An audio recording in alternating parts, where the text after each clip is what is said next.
बेरोजगारी, बेकारी, बीमारी और शिक्षा की वजह से नारी भाजपा से किनारा कर चुकी है।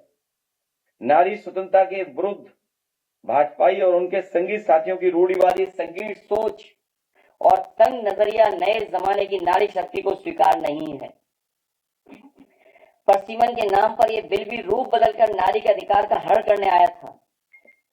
इस बिल को लेकर हमारे सवाल और शंका हमारा विरोध नहीं, बल्कि ये तो नारी के अधिकारों को बचाने की वो सकारात्मक लक्ष्मण रेखा है जो नारी के सशक्तिकरण के लिए संसद में संयुक्त विपक्ष द्वारा खींची गई।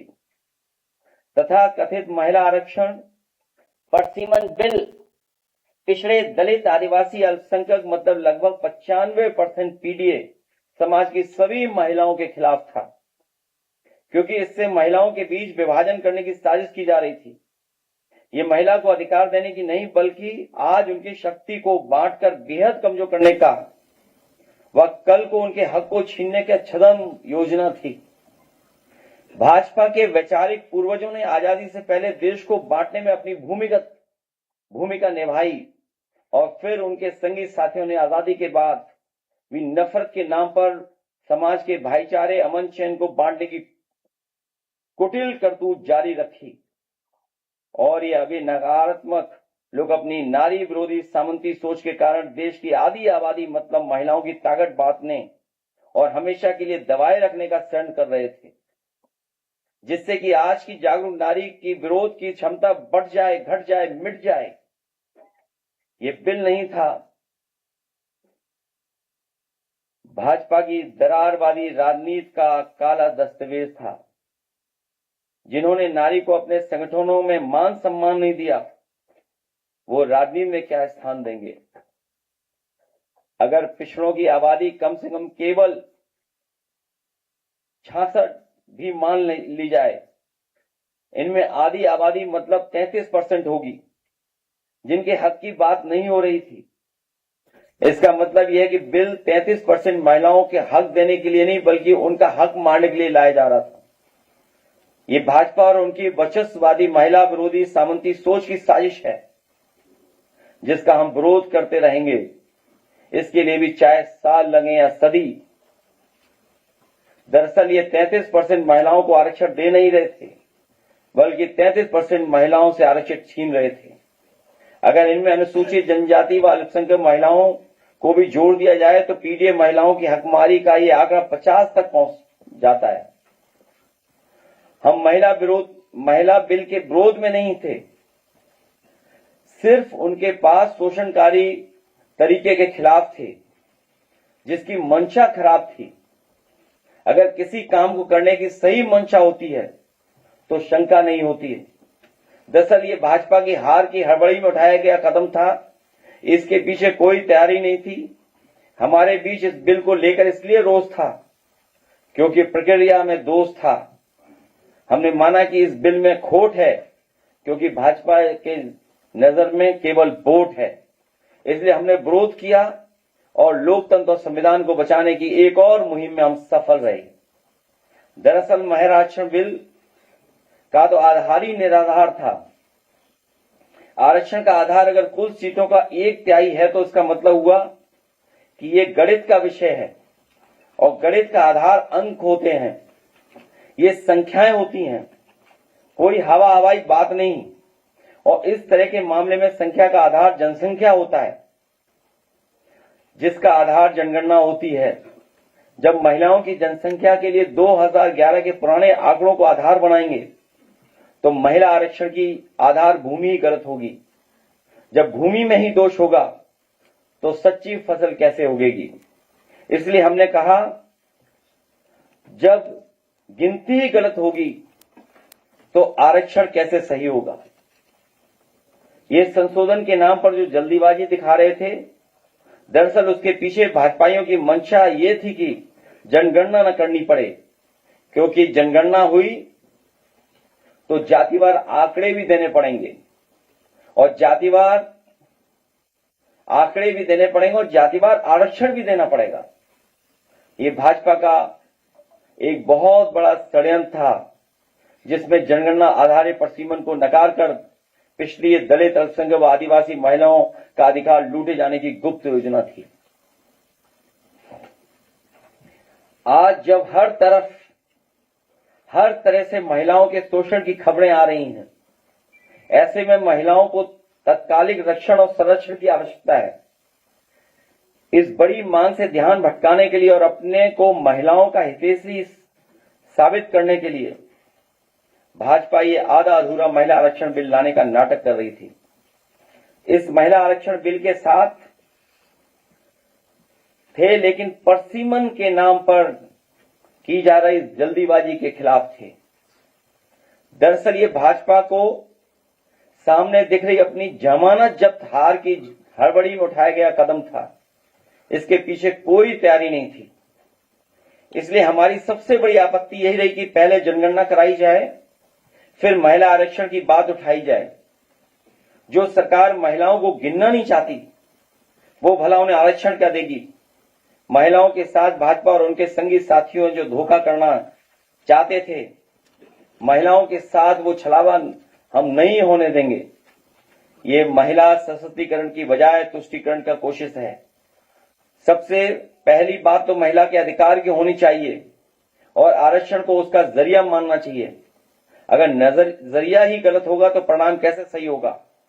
हम कह सकते हैं कि महिला आरक्षण की खामियां आखिरकार महिला अधिकार की खामियां साबित होंगी, क्योंकि नियत चुनावी राजनीति के फायदा उठाने का था, न कि महिलाओं को सच्चा प्रतिनिधित्व देने की। इसलिए यह कभी सही साबित नहीं होता। प्रधान पति की तरह सांसद पति की अवधारणा भी चल निकलती। सच तो यह है कि आखिरकार महिला आरक्षण राजनीतिक दिखावा ही साबित होता, क्योंकि यह महिला सशक्तिकरण के मूल मुद्दों को संबोधित नहीं करता है। बुनियादी सवाल यह है कि जब नए निर्वाचित क्षेत्र ही नहीं बनेंगे तो महिलाएं किसका प्रतिनिधित्व करेंगी, और नए निर्वाचन क्षेत्र तब तक नहीं बनेंगे जब तक परसिमन न हो जिसका आधार जनगणना होगी। घूम फिर करके बात वहीं पहुंच जाती है कि जब तक महिलाओं की गिनती सही नहीं होगी, महिला आरक्षण सही नहीं होगा। महिलाएं जब तक जनप्रतिनिधित्व को लेकर शिक्षित प्रशिक्षित नहीं होंगी तो उनकी शक्तियों का लोग दुरुपयोग भी करेंगे। जब स्टूडेंट यूनियन तक के चुनाव नहीं होंगे तो राजनीति की नर्सरी खत्म हो जाएगी। सच्चा महिला नेतृत्व नहीं उभरेगा।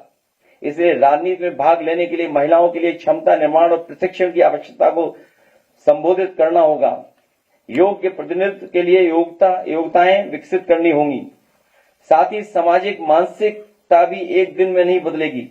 हमारे पुरुष प्रधान समाज में नारी को राजनीति में आने से रोकने के लिए तरह तरह के षड्यंत्र भी किए जाते हैं, जिनमें से एक ये भी है कि राजनीति को इतना बदनाम कर दो कि सामान्य समझ के लोग राजनीति में अपने लोगों को भेजने से रोकें और कुछ प्रभावशाली लोग अपने लोगों के लिए रास्ता साफ कर लें। इसके लिए रूढ़ियों और पूर्वग्रहों से लड़ने के लिए वातावरण बनाना होगा। अगर जल्दीबाजी में महिला आरक्षण भ्रष्ट और स्वार्थी लोगों में चला गया तो महिला का और भी शोषण होगा और वो ताकतवर होने की जगह और भी कमजोर किए जाने की सियासत की शिकार हो जाएंगी। महिलाओं को स्वयं भी मनोवैज्ञानिक बाधाओं को दूर करने के लिए समय लगेगा, क्योंकि महिलाओं को राजनीति में भाग लेने के लिए मनोवैज्ञानिक बाधाओं का सामना करना पड़ता है, जिसके लिए स्कूली स्तर से ही उनके आत्मविश्वास को बढ़ाने, सामाजिक प्रतिक्रियाओं के डर से बाहर लाने और पारिवारिक जिम्मेदारियों के नाम पर आने वाली मानसिक सामाजिक बाधाओं को पार करना होगा। इतना बड़ा बदलाव एक दिन में नहीं आ सकता। अगर हम इन सब बातों को नजरअंदाज किया गया, महिला आरक्षण का सांकेतिक बनकर रह जाएगी, अपने मूल उद्देश्यों से भटक जाएगा। जहां महिलाओं को आरक्षण कोटा का पूरा करने के लिए निर्वाचित या नामित किया जाएगा, लेकिन सही मायने में राजनीतिक प्रक्रिया में भाग लेने के लिए सशक्त नहीं बना जाएगा। इसमें आदिवासी, दलित, पिछड़े, अल्पसंख्यक समाज की महिलाओं को रिप्रेजेंटेटिव जस्टिस मिल सके, ये सुनिश्चित करना पड़ेगा। किसी भी कार्य क्षेत्र में काम करने के लिए महिलाओं के लिए कुछ विशेष सुविधाओं की व्यवस्था करनी पड़ती है। उनके बारे में भी इंफ्रास्ट्रक्चर विकसित करना होगा। हमारा मानना है यही है कि महिला आरक्षण लागू करने के लिए पुख्ता तैयारी हो, सिर्फ हवा हवाई बात या लफ्ज़बाजी नहीं। कुल मिलाकर सरकार से हमारा ये कहना था कि जब तक जनगणना नहीं तब तक महिला आरक्षण पर बहस करना नहीं। इनकी रूढ़िवादी सोच में महिला का कोई स्थान नहीं है। ये स्कूलों को बंद करके दूर करना चाहते हैं, जिसका सबसे ज्यादा नुकसान लड़कियों को ही होगा, क्योंकि सुरक्षा के नाम पर माँ बाप बच्चों को दूर नहीं भेजना चाहते हैं। इसी तरह स्वास्थ्य और चिकित्सा के क्षेत्र में कमजोर रखने की सबसे अधिक हानि स्त्रियों को ही होती है, क्योंकि सामाजिक, आर्थिक, मानसिक कारणों से वो पोषण व अन्य तरह शारीरिक जरूरतों के लिए सदैव उपेक्षित रहती हैं। संपत्ति में बेटी को हिस्सेदारी को लेकर आज भी परिवार टूट रहे हैं। वर्क प्लेस सिक्योरिटी डिस्क्रिमिनेशन पर बात होनी चाहिए। सच तो यह है कि महिलाओं को आरक्षण से पहले उन असुरक्षाओं, भेदभावों से संरक्षण की आवश्यकता है जो वो घर, बाहर और सार्वजनिक स्थलों पर और आवागमन के दौरान झेलती हैं। न्याय के दरवाजे खटखटाने से पहले महिलाओं ही क्यों डिस्करेज किया जाता है? जब ऑल वुमेन पुलिस स्टेशन हो सकते हैं तो ऑल वुमेन कोर्ट क्यों नहीं हो सकते हैं, जहां अपनी बात कहने के लिए हिचक न हो। आज इंडिया की एकजुटता ने साबित कर दिया है कि नैतिक रूप से भाजपा ने सरकार में बने रहने का आधार खो दिया है, क्योंकि संसद में जो सरकार हार जाती है वो बाहर जाती है। ये जनता की जीत है, इसलिए पूरे देश में सालों बाद हर्षोल्लास का वातावरण बना है, क्योंकि जनता को विश्वास हो गया है कि बुरे दिन जाने वाले हैं। बहुत बहुत धन्यवाद आपका।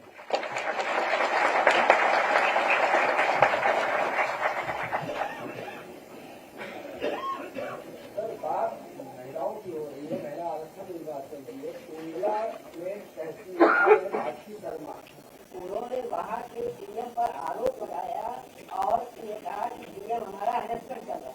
आज भी खबर आई है कि सरकार ने महिला तहसीलदार पर ही कार्रवाई करते हुए उसे लखनऊ में अटैक कर दिया। कैसे देखेंगे? रात को जब हमें और आपको ये सूचना मिली कि कोई बहुत बड़ा अनाउंसमेंट होने जा रहा है, हमें लगा कि संबोधन में किसी महिला प्रधानमंत्री का नाम आएगा, उनके नाम की घोषणा होगी। इसीलिए आरक्षण जरूरी है, वहीं वातावरण भी हम लोगों को ठीक करना पड़ेगा। उनके वर्क प्लेस पर या जिस तरह का शोषण कई बार होता है, अगर एक अधिकारी दूसरे अधिकारी का शोषण करे तो उसे न्याय सरकार को देना चाहिए।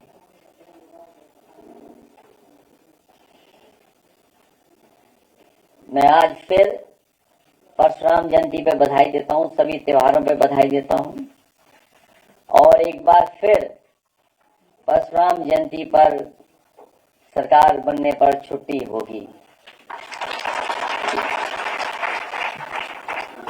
उस छुट्टी को बहाल करने का काम करेंगे।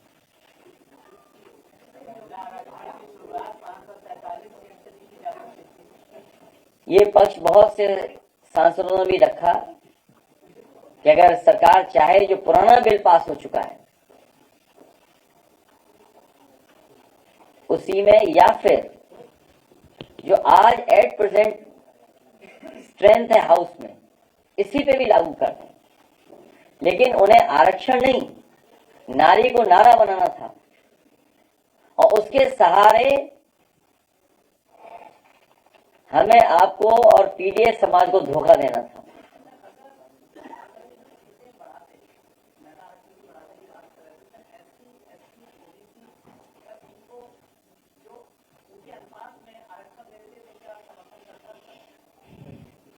जब सवाल यह है कि आप सीटें बढ़ा करके आरक्षण देना चाहते हैं, हमारा संविधान, हमारा बाबा साहेब भीमराव अम्बेडकर का बना हुआ संविधान ये कहता है, नियम जो है कि आप जनगणना कराएं, और ये जनगणना कराना नहीं चाहते हैं, क्योंकि जैसे ही जनगणना की बात करेंगे तो जाति गणना की बात उठेगी। और जाति गणना की बात उठेगी तो सभी समाज के लोग अपने हक अधिकार की बात करेंगे आबादी के हिसाब से, और उसके बाद डिलिमिटेशन होगी। तो ये सभी प्रोसीजर्स को, सभी नियमों को बाईपास क्यों कर रहे थे लोग, और फिर इतने वर्षों से किसका इंतजार कर रहे थे? इसलिए बहुत सोची समझी रणनीति थी इनके संगी साथियों की, इनके खुफिया लोगों की, इनकी गुप्त योजना थी कि किसी भी तरीके से पीड़ित समाज को और जो नारी शक्ति है उसको तोड़ दें। अभी जो प्रेस कॉन्फ्रेंस हो रही थी हमारे प्रदेश के मुखिया, मैं चाहूंगा, बड़ी मुश्किल से उनका पुराना वीडियो हमें मिला है,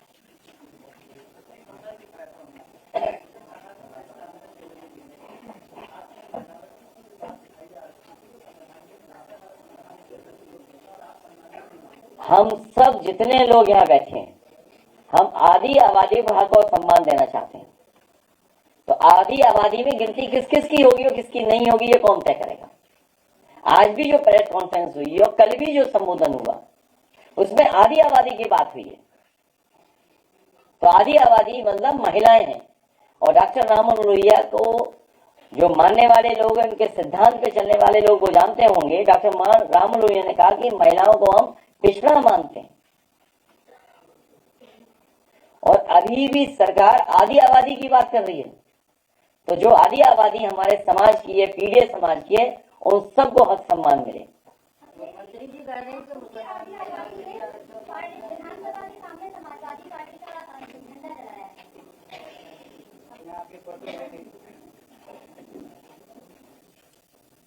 उस पर मैं बहुत ज्यादा कुछ नहीं कहना चाहता हूँ, लेकिन हम और आप सब लोग जानते हैं कि रंग जो होता है वो किसी न किसी धर्म से जुड़ा रहता है, या हर धर्म का कोई ना कोई रंग होता है। समाजवादियों का रंग जो लाल है, लाल क्रांति का रंग तो है ही है, ये हमारी देवियों का भी रंग है, उनके पहनावे का भी रंग है, हनुमान जी का भी रंग है। नए जोड़े जब बनते हैं तो चूड़ियों का भी रंग लाल होता है, हमारी देवी के चुनरी का भी रंग लाल होता है। तो इसलिए किसी के भी इमोशन को हर्ट नहीं करना चाहिए।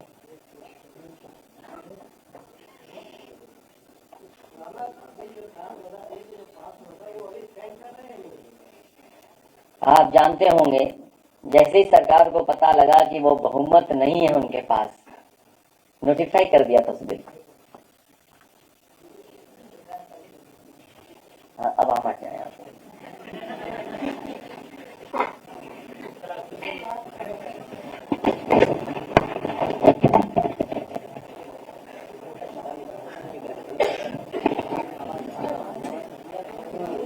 आवाज तेज करो, नहीं तो एएनआई वाली आवाज सुननी पड़ेगी।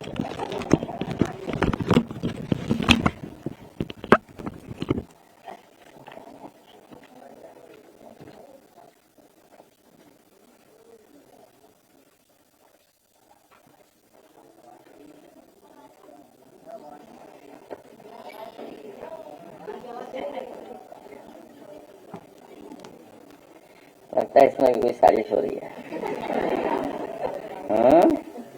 इसके विरोध में है। केवल एक दो लोग इधर, एक दो लोग उधर, केवल इस चीज को कतई स्वीकार नहीं किया जा सकता। और इसलिए हम लोगों ने कह दिया है कि पार्टी पहले अपने स्तर पर इस पर चर्चा करे।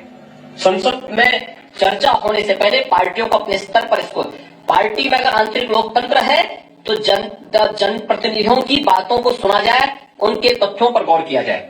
मैं दावे के साथ कह सकता हूं कि जिन स्थितियों में और जिन परिस्थितियों में विधेयक आया है, इस संसद के 99% सदस्य इसके विरोध में हैं।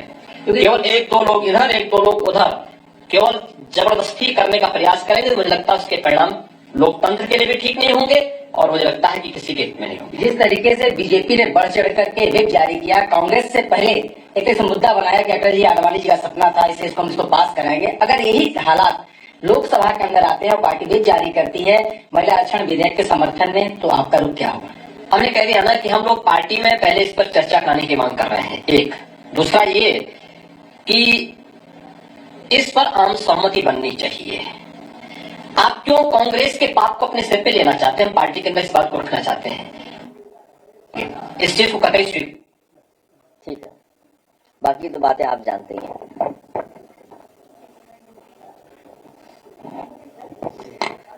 और सदन तो लगता है इसलिए बुलाया गया था, टीएमसी, डीएमके और जो इंडिया गठबंधन के सांसद प्रचार न कर सकें, जिससे भारतीय जनता पार्टी के प्रत्याशियों की जमानत जब्त बच सके। तो बुरी तारे हार होने जा रही है, उससे बचने के लिए 3-4 दिन प्रचार वो न कर पाए, जिससे भारतीय जनता पार्टी के प्रत्याशियों की जमानत जब्त न हो जाए।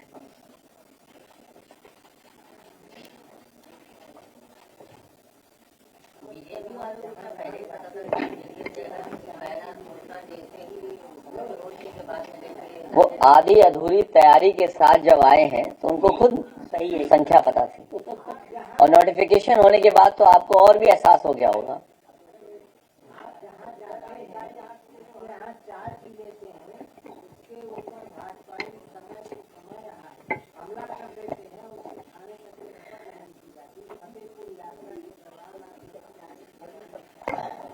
वो नौजवान मेरे साथ है, मेरे साथ ही खड़ा है, और मुझे याद है कि उसने मुझे चाय पिलाई थी।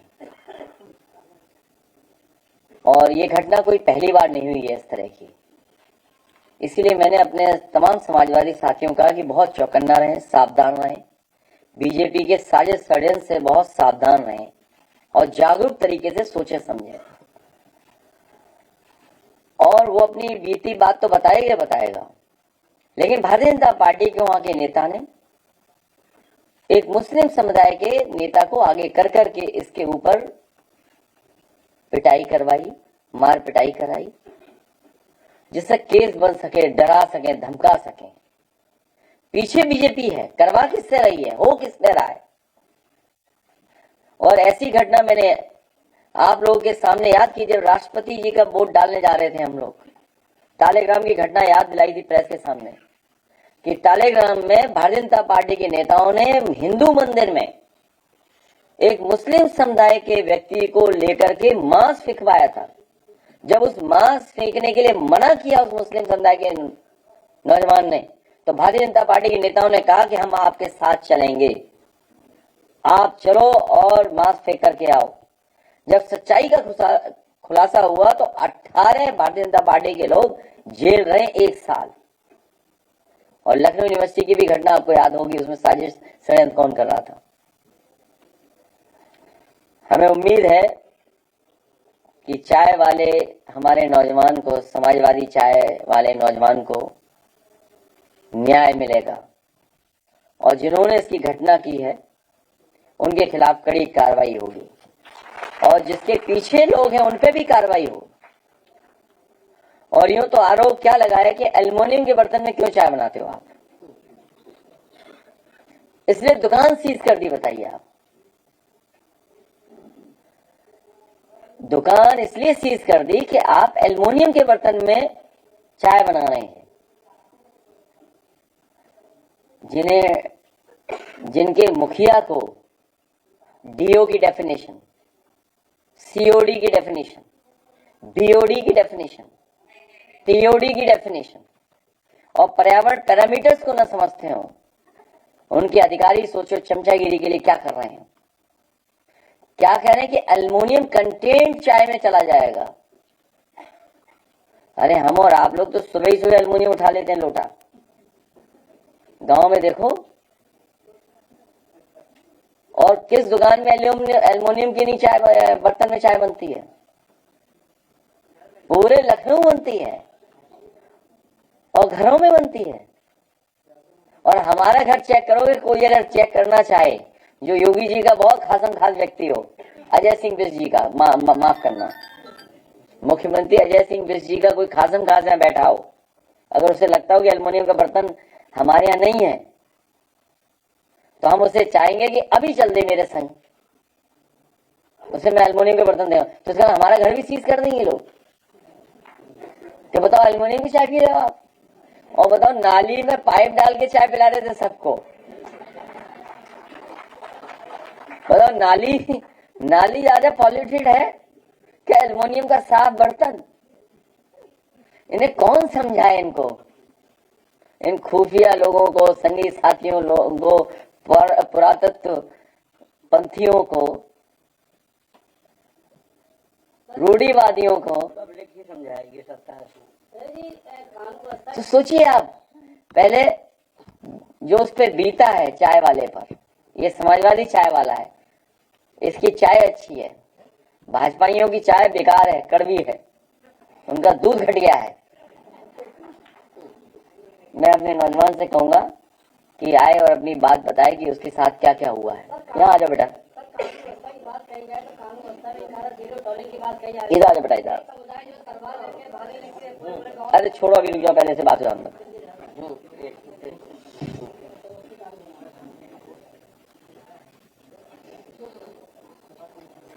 बीते दिने माननीय राष्ट्रीय अध्यक्ष जी हमारे हुसैनगंज विधानसभा से गुजर रहे थे, तो मैंने अध्यक्ष जी को चाय पिला दिया। उसके बाद से बराबर हमारे ऊपर कार्रवाई की जा रही, कभी हमारे ऊपर मारपीट करवाई जा रही, तो कभी हमारे फोर्स इंस्पेक्टर आके हमारी दुकान सीज कर रहे हैं, तो कभी चाय का सैंपल ले रहे हैं, और कभी ये बोल रहे हैं कि आप एल्युमिनियम के बर्तन में चाय बनाते हो, ये अलाउ नहीं है। ऐसा करके हमें आए दिन प्रताड़ित किया जा रहा है। और अभी 2-3 दिन पहले की घटना है, जो कि कुछ लोग आकर डायरेक्ट हमला करने लगे, हम पे मारने लगे, और राष्ट्रीय अध्यक्ष जी का नाम लिए कि आप उनको चाय पिलाए हो, नेता बनते हो, तुमको चाय दुकान नहीं रखने देंगे। मारपीट किया। उसके बाद अब हमने कंप्लेन की, अभी तक कुछ भी नहीं हुआ। कंप्लेन में 2 धाराएं भी हटा दी गई, जो धाराएं लगी थी वो धाराएं भी हटा दी गई, और जान से मारने की धमकी है हमको कि आपको जान से मारा जाएगा। आज नहीं 10 साल बाद जिनके द्वारा यह घटना हुई है, उन्होंने कुछ साल पहले एक पुलिस वाले थे, उनको भी चौराहे पे मारा था। तो उन्होंने कहा कि तुम पुलिस से बढ़ के नहीं हो, तुमको भी मारेंगे, अगर तुम कहीं भी मिल गए गोली मारेंगे, या कार के सामने आकर तो चढ़ा देंगे। मेरा नाम आर्यन यादव है। कब जाओगे चाय पीने?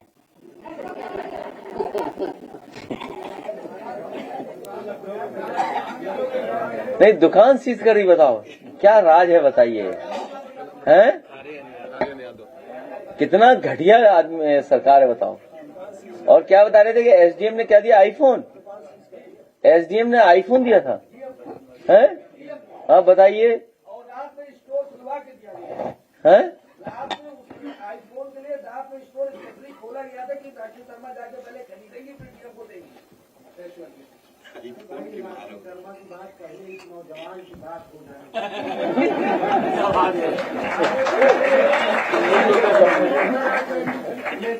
बताओ।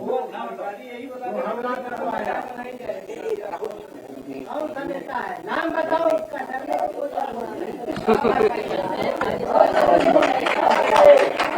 नाम बताओ बेटा, कुछ नहीं है, डरा क्यों रहे हो?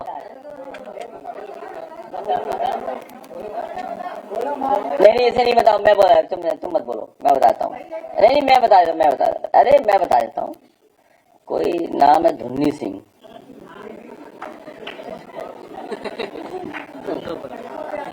है? कछुआ का व्यापार था।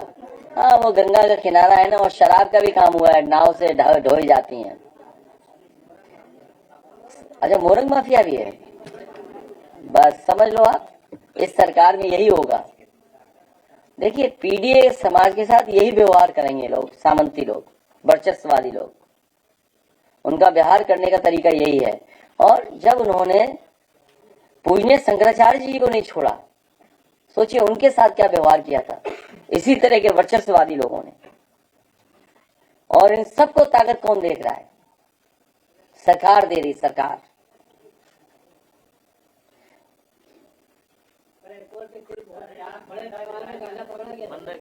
है? नहीं, मैंने तो कहा ना कि रंग से भावना जुड़ी होती है, और लाल रंग हमारे बहुत सारे देवी देवता हैं, भगवान से जुड़ा रंग है। हनुमान जी का रंग लाल है, लाल से हम उन्हें सम्मानित करते हैं, और उनके मंदिरों में जब लगाते हैं शिखर पर लाल झंडा लगाते हैं, देवियां लाल चुनरी पहनती हैं, पूजा का रंग लाल है, सिंदूर भी रंग लाल है।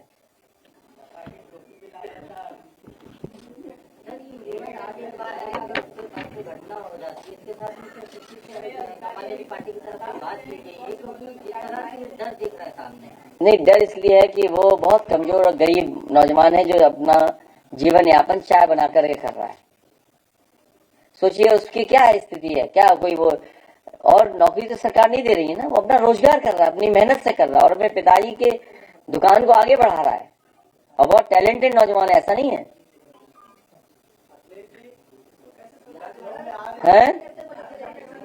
दिला तो एक ही दिन में दें, तो तुम लोग कुछ और कहने लगोगे हमें।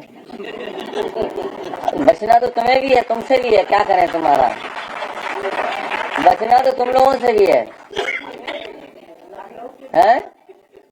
अब इसको भी वो अलग तरीके से चलाएंगे क्योंकि मीडिया बिका हुआ है, करे क्या है?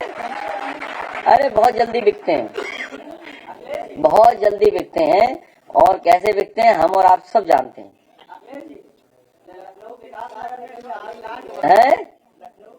देखिए विकास नगर में जो आग लगी है वो भाजपाइयों ने आग लगवाई है, न केवल लखनऊ में विकास नगर में भाजपा ने लगवाई है, इंदिरा नगर में जो वहां पर है गाजियाबाद में, वहां भाजपा ने लगवाई है, इंदिरापुरम में।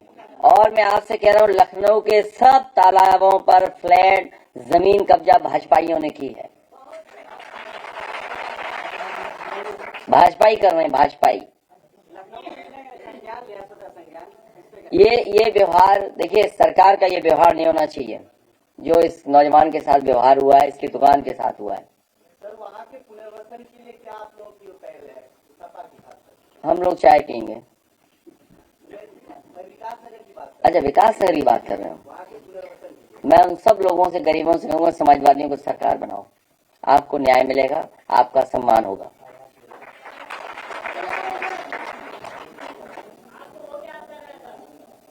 नहीं, हम उनके साथ हैं पूरे, और हमारे बहुत सारे समाजवादी साथी हैं।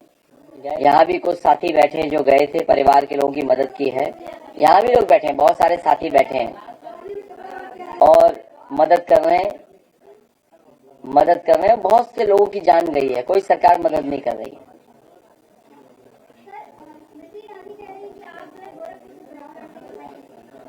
मैं अपने कन्नौज का नाम बदल दूंगा, गोरखपुर कर दूंगा।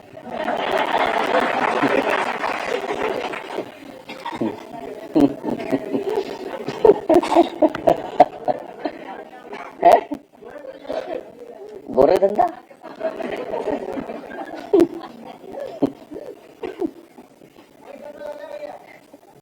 नहीं, क्यों नाम बदल देंगे, नाम बदल देंगे, नाम कहाँ पर? इधर टेंशन बढ़ गई होगी ना थोड़ी, तो डिमांड बढ़ गई होगी जी।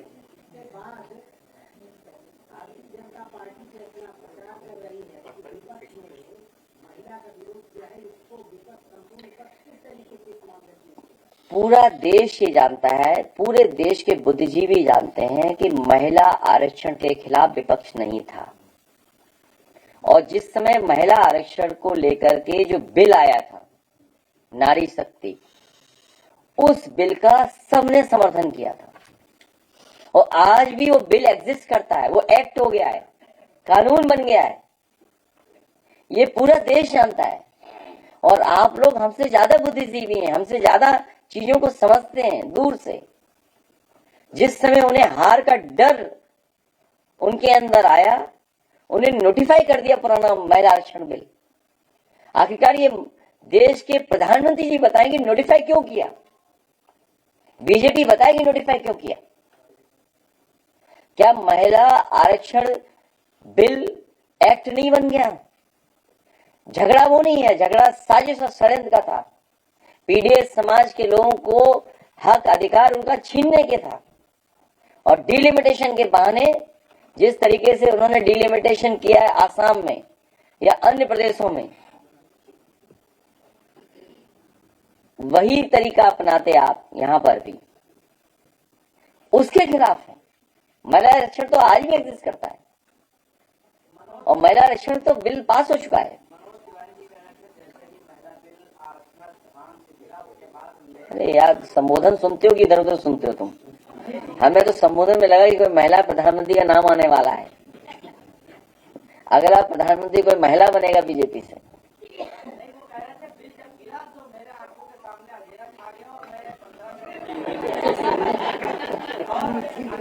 जैसे आसाम में आया वैसे अन्य प्रदेशों में आए। किसको?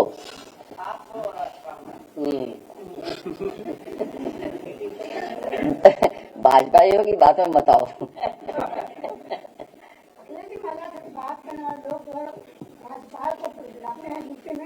चुनाव लड़ते फिर से राज्य में प्रभाव बना देते हैं, तो ये कैसे मालूम आगे बढ़ा सकते हैं? मैं समझ नहीं पाया। वर्तमान सरकार महिला आरक्षण की बात करती है, महिला बात की बात कर रही है। यही सरकार एक राज्यपाल को चुनाव लाती है यूपी से, और राज्य मंत्री स्वतंत्र प्रभाव लाती है, कैबिनेट मंत्री की दर्जा तो नहीं देती है। ऐसे महिला उत्थान कैसे कर पाएंगे? इससे बड़ा तुम्हें घटनाक्रम नहीं दिखाई देता? देश के जिन्हें प्रधानमंत्री बनना था, देश के सभी इंडिया गठबंधन के लोग जिन्हें प्रधानमंत्री बना रहे थे, अब वो राज्यसभा के सदस्य होकर के रिटायर हो जाएंगे। अरे जब प्रधानमंत्री को रिटायर कर रहे हैं राज्यसभा मेंबर, ये कुछ भी साजिश षड्यंत्र कर सकते हैं।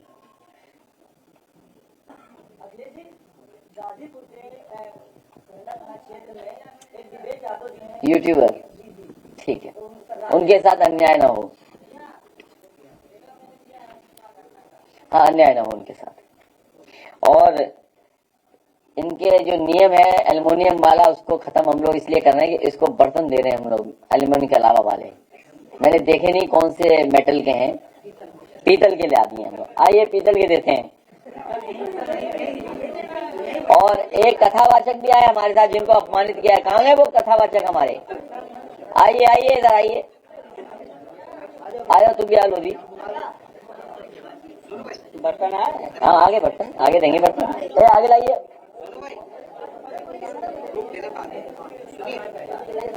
हैं? नहीं, ये तो केतली अभी और दूसरे तरह की भी लाएंगे। अभी बर्तन हाल फिलहाल यही मिल पाया हमें। ये रखिए अलग। इसको रखो अभी अलग। ये रहिए। ये और लाना भी 2-3 इसके। कितने दुकान में थे तुम्हारे ऐसे? 4-5? तो चलो 4 देंगे हम लोग। 2 बड़े देने हैं। नहीं, ये और भारी वाले लाओ, और भारी लाओ। ऊपर ही आओ बेटा, दोनों लोग आओ, ऊपर आओ। कथा वाले क्या इनका भी अपमान हुआ बताइए? जो पीड़ित है, जो दुखी है, जो अपमानित हो रहे हैं, वो हमारे सब साथ हैं। आइए समझ आइए।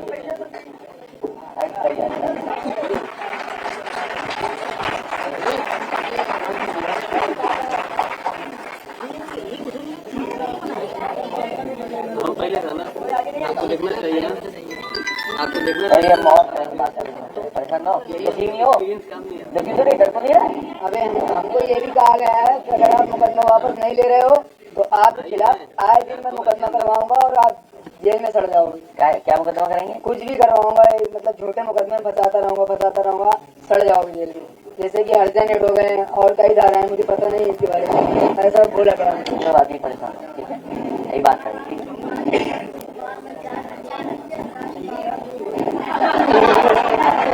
इन्हें भेजे तो तुम भी जाना संग। कब जाओगे? हाँ, बच के रहो सबसे।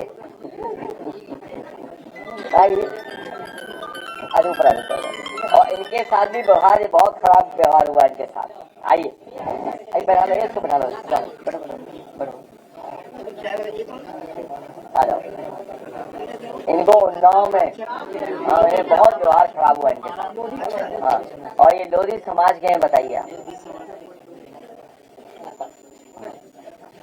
हम दक्षिणपुर में रह रहे थे, तो आदर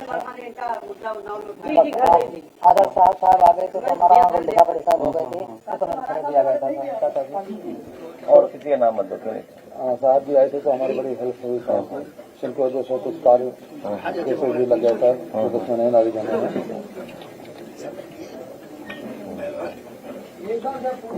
बता दें क्या हुआ था? तो माइक पे बताओ जाके सुनो, सुनाओ, सुना दो, सुन ले हम लोग।